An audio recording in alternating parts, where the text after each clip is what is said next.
Hello everyone, কেমন আছো সবাই? আমার নতুন একটি ভিডিওতে সকলকে জানাই স্বাগত। বেশ অনেকদিন আগেই তো গিয়েছিলাম প্রিন্সেপ ঘাট, কিন্তু এই ভিডিওটা বেশ অনেকদিন আগে, কিন্তু পোস্ট করা হয়ে ওঠেনি কোনো কারণের জন্য। তো আজকে ভাবলাম এই ভিডিওটা তোমাদের সাথে শেয়ার করি। আমাদের দিক থেকে তো প্রিন্সেপ ঘাটের ডাইরেক্ট কোনো ট্রেন পাওয়া যায় না, তাই দমদমে চলে এসেছিলাম আর এখান থেকে বাবুঘাটের একটা ট্রেন ধরে নিয়েছিলাম। আর এদিকে দমদমে নেমে আমি খুঁজছি কোন ট্রেন যাবে। এখন তো পৌঁছে গেছিলাম এই বাবুঘাটে। আর এই গঙ্গার ঘাটগুলো আমার সবসময়ের জন্য ভীষণ ভীষণ ভালো লাগে। আর চারিদিকে তো হাজার রকমের ফুড স্টল। কিন্তু গঙ্গার ঘাটের পাড়ে বসে কিন্তু চা খাওয়ার মজাটাই আলাদা। অনেকদিন ধরেই তো কন্টিনিউ বৃষ্টি হয়েই যাচ্ছে, আর এই বৃষ্টির ওয়েদারের মধ্যে যেন গঙ্গার পাড়টা আরো বেশি সুন্দর লাগে। হাঁটতে হাঁটতে তো চলে এসেছিলাম এই প্রিন্সেপ ঘাটের দিকটা। এবার হেঁটে হেঁটে যাচ্ছি বাবুঘাটে, কারণ এসেছিলাম এখানে মেনলি বাবুঘাটের যে গঙ্গা আরতিটা হয় সেইটিই দেখতে।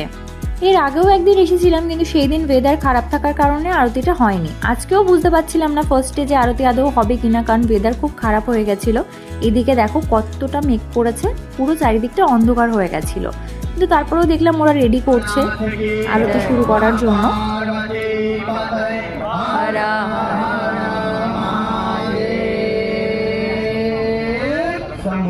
যাক, আজকে ভগবানের কৃপা হয়েছে, ফাইনালি আজকে আমি গঙ্গা আরতিটা দেখতে পাচ্ছি।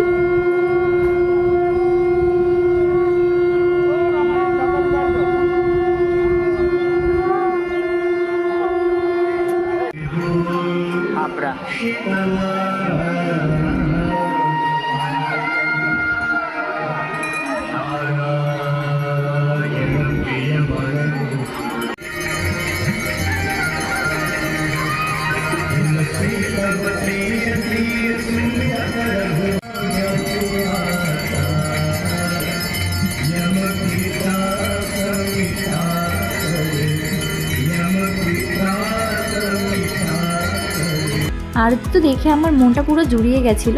তো আমি বলবো তোমরা যারা এখনো যাওনি একবার যাও, গিয়ে দেখে এসো, সত্যি খুব সুন্দর হয়।